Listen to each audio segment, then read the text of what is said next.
I am Mahak and I am मोहित। हम हैं appliance.ai से और हम आए हैं बैंगलोर से।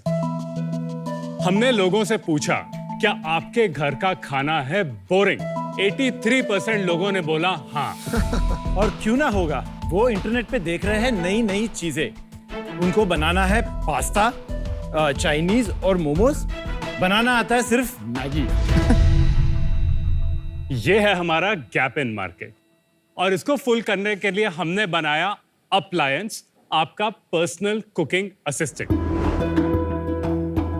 ये मिक्सी नहीं, ये स्मार्ट जार है क्योंकि सारी कुकिंग भी इसके अंदर ही होती है। इसमें लगे हैं हीटिंग एलिमेंट्स और सेंसर्स। जो गैस ज्यादा कम करने की प्रक्रिया है वो अप्लायंस अपने आप से कर लेता है।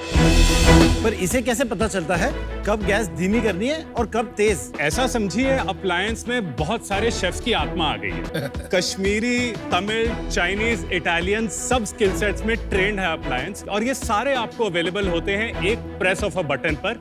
यही हमारी पेटेंटेड टेक्नोलॉजी है। अच्छा मोहित, पर इसने अगर मेरे को बताया कि पनीर डाल दो और मेरे पास पनीर नहीं रहा तो मैं अटक गया ना।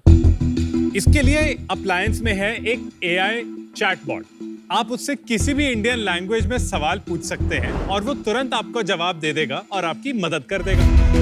तो अभी इसमें मैं चाइनीज और इटालियन भी बना सकता हूँ। 500 प्लस रेसिपीज बना सकते हैं, चाहे चाइनीज चिकन से लेकर पास्ता, पनीर, पुलाव तक। और शख्स, हम हैं design for India, designed in India, made for India, made in India. तो इसके लिए ही हमारी आपसे आज आस्क है 1 CR फॉर 1% इक्विटी। अप्लायंस, अब जो मन में आया बनाया। क्या बात है, क्या नाइस टैगलाइन, जो मन में आया बनाया। वेरी गुड पिच यार, वेरी गुड पिच। हमारे प्रोडक्ट के साथ मैं आपको एक डेमोन्स्ट्रेशन देना चाहूंगा। हम थोड़ा कुछ कुक करेंगे। What are we making? हम बना रहे हैं कढ़ाई पनीर। नाइस। ये अप्लायंस है, सारी कुकिंग इस स्मार्ट जार में होती है। स्मार्ट जार में लगे हैं ओमनी ब्लेड्स। आप अगर इसके अंदर कुछ इंग्रेडिएंट डाल देंगे तो कट हो जाएगा। नीचे हीटिंग एलिमेंट है जिसके साथ में वो कुक भी हो जाएगा। आज हम बनाएंगे 2 के लिए। क्यों भाई, कौन 3 को भूखा रखूं? सारे इंग्रेडिएंट्स यहाँ पे मौजूद हैं। यहाँ पर इस साइड पर आपको दिखेगा एक weighing scale with a magnetic plate. आप यहाँ पे वे कर सकते हैं और इसको उठा के कुकिंग जार के अंदर आप डाल सकते हैं। चलिए, मैं पहले स्टेप पर जाता हूँ जहाँ वो दिखाता है पनीर, कश्मीरी मिर्च, कोरिएंडर पाउडर और सॉल्ट। मैं सारे के सारे इंग्रेडिएंट्स डालूंगा मिक्स करने के लिए। पर आपने मेजर करके रखा हुआ है? ये हमने प्री मेजर्ड रखा है। जैसे ये पनीर, मान लीजिए किसी को कट करना नहीं आता या समझना चाहते हैं किस साइज पे काटना है, यहाँ पर वो एक वीडियो प्ले हो गया है। Got it. Very interesting. मैं इनको डाल दूंगा और मैं इनको मिक्स कर दूंगा। मसाला तो मस्त है, सब मसाले का खेल है दोस्त। चलिए, मैं अगले स्टेप पर आ जाता हूँ और यहाँ पर हम तड़का लगाना स्टार्ट करेंगे। चलिए, मैंने इसको लगा दिया। जैसे ही मैंने इसको लगाया, आप सेफ्टी फीचर यहाँ पे किक इन हो गया, तो ये अब बाहर नहीं निकल सकता। ठीक है, मैं आगे अगले स्टेप पर आ जाता हूँ। यहाँ वो बोलता है सॉटेइंग स्पाइसेस और इसको मैंने प्रेस कर दिया है स्टार्ट बटन। ये क्राउन है, वो आपको बता रहा है कि आप क्राउन को निकाल दीजिए। कढ़ाई का जैसे आप ढक्कन हटाते हैं थोड़ा स्टीम निकालने के लिए, ये वो है। तो अभी ब्लेड बहुत धीरे से मूव कर रहा है, अभी वो एक स्टरर का काम कर रहा है। इंटरेस्टिंग। सो धीरे धीरे यहाँ स्क्रीन पे आपको एक टेम्परेचर दिखेगा। वो टेम्परेचर धीरे धीरे बढ़ता जा रहा है। अप्लायंस समझ रहा है कि अंदर क्या चीज है और वो क्या क्यूजीन बनाने जा रहा है। अच्छी खुशबू। कितना टाइम, कितना लगता है इसको बनने में? ऑलमोस्ट सिमिलर लगता है, पर आपका किचन का टाइम एकदम कम हो जाता है। तो अभी नेक्स्ट स्टेप में जैसे हमारे पास आ गया गार्लिक, अनियन, ग्रीन चिली। ये चॉपिंग भी आप ही करवा देते इसमें अभी अभी? यही तो सबसे डिफिकल्ट पार्ट है। आप इसको पूरा भी अंदर डाल सकते हैं, कोई जरूरत नहीं है ये करने की। अच्छा, आपने इसमें AI शब्द डाल दिया जो कि बहुत बड़ा बज़वर्ड है these days। हाँ जी। अभी मेरा अंडरस्टैंडिंग आपके pitch, whatever you said right now, is आपने स्टोर करके चीजें रखी है कि रेसिपीज है, क्या टेम्परेचर, पर AI में यूजुअली एक जनरेटिव या प्रिडिक्टिव एलिमेंट होता है, तो इसमें AI क्या हुआ? ये जो स्टेप हो रहा है इसमें actually there is a glimpse of AI, right? हमने अभी शेल अनियंस किया है। Shell onions is a hard thing to do in a mixie. ये किस लिए कर पाता है? क्योंकि अप्लायंस के पास है इंफॉर्मेशन जैसे कि वाइब्रेशंस जो इसमें है, आप अगर अभी भी मिक्सी को बड़ा है। पकड़ के रखे तो आपको वो पता बड़ा चलता है रखने कितना का कर रहा है। intent। तो वाइब्रेशन से फीडबैक लेता है, वो ब्लेड की स्पीड से फीडबैक लेता है। अभी आपने इसमें अगर तड़का लगाया, हमको पता चला कि आपका तड़का इस टाइप का है। हमारे पास 700 और यूजर्स है, वो भी जब तड़का लगाते हैं, ये सब का temperature data, motor speed data, motor current data सारा इंटरनेट पर स्ट्रीम होता है। भाई तड़के के इतने क्या मतलब उसमें क्या साइंस है? ये मेरी मॉम का डायरेक्ट कोट है, the difference between a great tadka and a average tadka is when you go from high flame to low flame. I have not understood कि इसमें एआई क्या है। आई थिंक एआई वाले क्वेश्चन को अगर हम लोग बहुत सिंपलिस्टिक एक लाइन में क्वेश्चन पूछें, जैसे हम अभी कढ़ाई पनीर बना रहे हैं, इनका खाने का टेस्ट थोड़ा मेरे से डिफरेंट होगा, इनको नमक तेज खाना है, मुझे मिर्च थोड़ी तेज खानी है, क्या वो हम पांचों का अलग अलग कढ़ाई पनीर बनाएगा आपका मशीन, या सबका एक ही कढ़ाई पनीर बनाएगा? खाली हाँ या ना में बताइए। कढ़ाई पनीर एक ही होगा, आप सबके किचन में स्टार्टिंग इंग्रेडिएंट अलग होंगे, the answer is no. Output is no, right? Output same होगा। सेम है।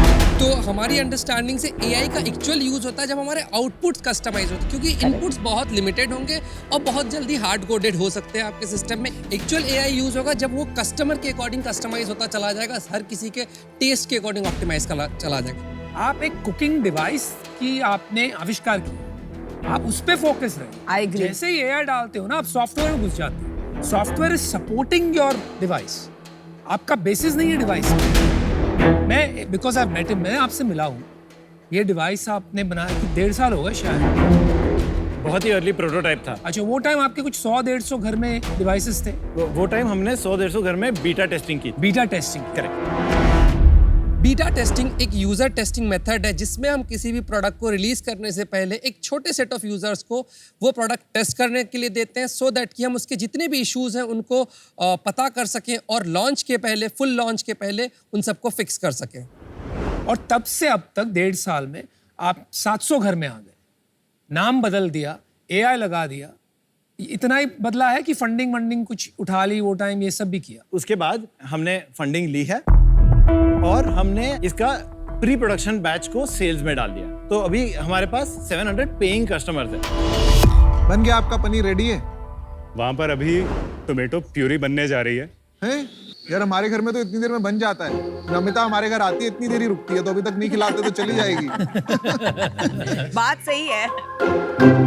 आपके बैकग्राउंड्स क्या हैं, एक बार थोड़ा तो बताइए, आप इस जगह पहुंचे कैसे? मैं IIT बॉम्बे का ग्रेजुएट हूँ फ्रॉम 2011। मोहित और मैं, हम दोनों सेम बैच से हैं। हम एक दूसरे को 17 साल से डालते हैं और हम दोनों हार्डवेयर कर रहे थे इंडिया में। ये कहाँ से आया कुकिंग मशीन बनाने का आइडिया? ये जब मैं पुणे में मूव किया था 2013 में, तो तब मेरे मन में आया था कि मैं कुक करना सीखूंगा, पर मैं किसी से पूछूंगा नहीं। और मैंने पहले महीने रोज काला खाना खाया क्योंकि रोज जल जाता था। वो 6 महीने मैंने काम किया और कुकिंग मशीन्स उस टाइम पर बनाना स्टार्ट किया। उसके बाद जितना मेरा छोटा सा ऑपरेशन था, जो मेरी आईपी थी, चायोस नाम की चाय कैफे कंपनी ने मुझे एक्वाहायर कर लिया। क्या चीज एक्वाहायर, क्या बनाया था आपने? वो एक कुकिंग मशीन थी जिसको मैंने क्लेम किया कि चाय बना लेगी। तो that was rudimentary version of this. इससे बहुत ही पीछे थे हम। Got it. ये मशीन जो आप बनाते हैं, मशीन कितने की बेचते हैं आप? एक 19,999 यानी 20,000। वाओ, महंगा है। Of course. प्राइस पॉइंट में आप इसका थोड़ा सा कॉस्ट ऑफ मेकिंग क्या है, आप थोड़ा ब्रेकअप भी बताएंगे? तो हम ये 20,000 बेच रहे हैं। आज हमारा इसका मेकिंग कॉस्ट है 29,000 रुपीज। हम आप 9,000 का लॉस कर रहे हो? यस, ये हमारा प्री प्रोडक्शन बैच है। जस्ट टू क्लैरिफाई, बाद में जब लार्ज स्केल पे करेंगे तो ये कॉस्ट कितना डाउन जाएगा? 15,000 में जाएगा और उसके बाद 9,500 तक जा सकते हैं। कितनी यूनिट्स पे प्राइस पॉइंट अचीव करोगे आप? We are 4 months away from the point जहाँ हमारा प्राइस 15,000 के पास हो जाएगा। आपका कॉस्ट 15,000। Yes sorry. बिजनेस की बातें खत्म होने को आई हैं, लेकिन पनीर अभी तक नहीं पका। मोहित और महक, मैंने पनीर बनाया है। 30 मिनट से आपके पनीर की मैं राह देख रही हूँ। तो क्या मतलब आप वैल्यू ऐड कर रहे हैं मेरे से 20,000 चार्ज करके?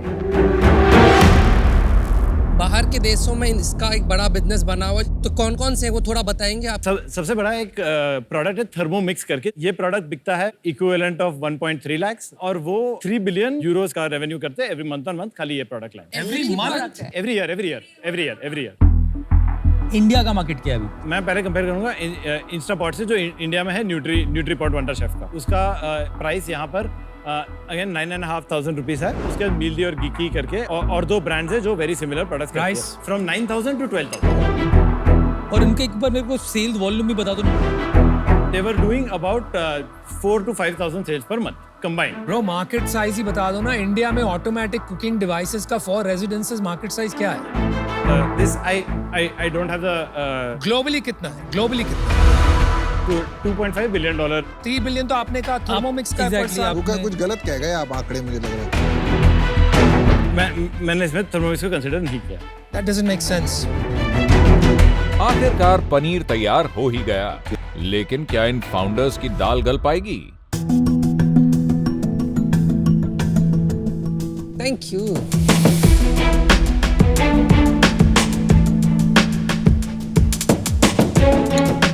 Not bad. Paneer is very good. Thank you. Thank you. Paneer अच्छा इसलिए भी लग रहा है, आधा घंटा वेट करने का भूख ज्यादा अच्छी Exactly. लग रही है। 1 minute, I want to give one feedback. 35 minutes में रुकी हूँ, फिर भी इसमें प्याज मुझे कच्चा कच्चा टेस्ट आ रहा है, और थोड़े लंपी प्याज के टुकड़े भी आ रहे हैं इसमें। आज आपने फीडबैक दिया। हमारे पास दो तरीके के फीडबैक सिस्टम अवेलेबल होते हैं। एक हमारे पास रेटिंग सिस्टम हम चलाते हैं रेसिपीज पर। हमारी ओनर्स कम्युनिटी एक है जिस पर ओनर्स अब कुछ अच्छा लगता है तो हमें बताते हैं, कुछ अच्छा नहीं लगता है तो भी बताते हैं। तो नमिता, आपका जैसे फीडबैक आया, ये सब हमारे पास इस माध्यम से वापस आता है। There is no AI. The taste I didn't like, I'm sorry. इतने 2.5 years के बाद भी only 700 homes में पहुंचा है, और वहां भी इतने बड़े लॉस में चल रहा है, और फिर ऐसे सेल्स के साथ आप 100 करोड़ का वैल्यूएशन मांग रहे हैं। पूरे प्रोडक्ट फाउंडर्स थिंकिंग में मुझे बहुत फ्लॉज लग रहा है, and I would not like to be part of your journey. Sorry, I am out. How is this different from a YouTube and a NutriPot? Forget NutriPot also. कोई भी pot ले लेता हूँ और एक YouTube लगा देता हूँ। कुकिंग तो मेरे को सीखने की जरूरत ही नहीं है। मुझे लग रहा है आज की मार्केट है फॉर कमर्शियल एस्टैब्लिशमेंट्स। एक कंपनी थी डोसामैटिक, उन्होंने भी बहुत ट्राई किया to penetrate Indian households to make dosa, जो कि बहुत कॉम्प्लिकेटेड है। उन्होंने अल्टीमेटली सक्सेस पाया इन कमर्शियल एस्टैब्लिशमेंट। मार्केट है इसका, लेकिन 10 साल लगेंगे ये मार्केट बनाने के लिए। इंडिया इस वक्त मेरे हिसाब से is not ready for this, and it's not as effective जितना कि आप बता रहे हैं। इस वजह से मैं आउट हूँ। Good luck guys. इंडिया में अभी इसका मार्केट मुझे भी बहुत लिमिटेड दिख रहा है। अगर ये कम्प्लीटली ऑटोमेटेड होता, मुझे कुछ नहीं दिमाग लगाना पड़ता, तो शायद फिर भी थोड़ा इंटरेस्ट रहता। बट यहाँ मुझे दिख रहा है ये जितनी वैल्यू ऐड कर रहा है वो कंपैरेटिवली मुझे, चूंकि ह्यूमन कैपिटल काफ़ी सस्ता है तो ऑल्टरनेट वेज है मेरे पास, तो मुझे अभी इसका नीड थोड़ा कम दिख रहा है, तो जिसके कारण से मैं आउट रहूँगा। मेरे को मार्केट का जो कितना बड़ा हो सकता है वो समझ में नहीं आ रहा, क्योंकि अपन 100 यूनिट बेच रहे हैं, मार्केट 5-4 बेच रहा है। सेकेंड है वैल्यूएशन प्रॉब्लम। तुम लोग का जो अभी 9,000 पर यूनिट लॉस कर रहे हो, लेट्स अज्यूम कि 5,000 पर यूनिट प्रॉफिट भी कर रहे होते हैं, तो भी साल का 60 लाख का प्रॉफिट बना हुआ था। स्केल समझ में आनी है मेरे को, आप लाओगे कैसे? तो इन वजह से आज मैं बाहर हूँ। यार एक बात बताओ, अभी आपने इन्वेस्टमेंट कितना रेज किया है? 12 करोड़ कब रेज किया था? 1 साल पहले। क्या वैल्यूएशन पे रेज किया था? CCPS तो कैप था। Majority of the money was raised at 49 का cap. Some amount of it was raised at 78 का कैप। अभी कितने पैसे हैं बैंक में? अभी बैंक में 5 करोड़ है। आपका बर्न है ना पर मंथ? हमारा बर्न लगभग 30 लाख के आसपास। अरे बाप। हमारा जो लास्ट 3 मंथ्स का ये स्टोरी है, हमने हर महीने 10% प्राइस ऊपर किया है, और हमारी मार्केटिंग कॉस्ट हमने 0 पे कट की है, और हम ऑर्गेनिक ग्रोथ किए जा रहे हैं। और आपके रोल्स क्या हैं आपस में? I am CEO, he CTO। या देखो, मुझे क्या लग रहा है ना कि आपका you are able to articulate the problem very well. Namita ने भी आपसे सवाल पूछा था टेस्ट के बारे में, बट आपने बहुत सही आंसर दिया कि हम फीडबैक लेके इसको इंप्रूव करेंगे rather than trying to justify अच्छा है या नहीं। एंड डिसीजन मेकिंग भी आपका सही लग रहा है। From a founder checklist perspective आप सारे पॉइंट्स चेक कर रहे हैं। ऑन दीज फंडामेंटल्स मैं आप पे पंट लेना चाहता हूँ। I will give you 10 lakh rupees for 0.5%, बाकी 90 lakh is debt. So he's valuing you at 20 And that crores. 90 lakh debt, I'll give you at 14%. And tenure for the debt will be 2 years. So Piyush, really appreciate the offer. We would like to, जो हमने last 76 के या वो में नहीं क्या- कर सकता मैं, तो वही ऑफर है 10 lakh 8.5%, 90 lakh debt at 14%. I think the valuation we set is the valuation we would want to stay at. नहीं, so I'm out. चलिए guys, thanks All for the best, coming. guys. Thank you. Thank you. चलिए, Thank thank you, Thank Shakir. you. Thank you.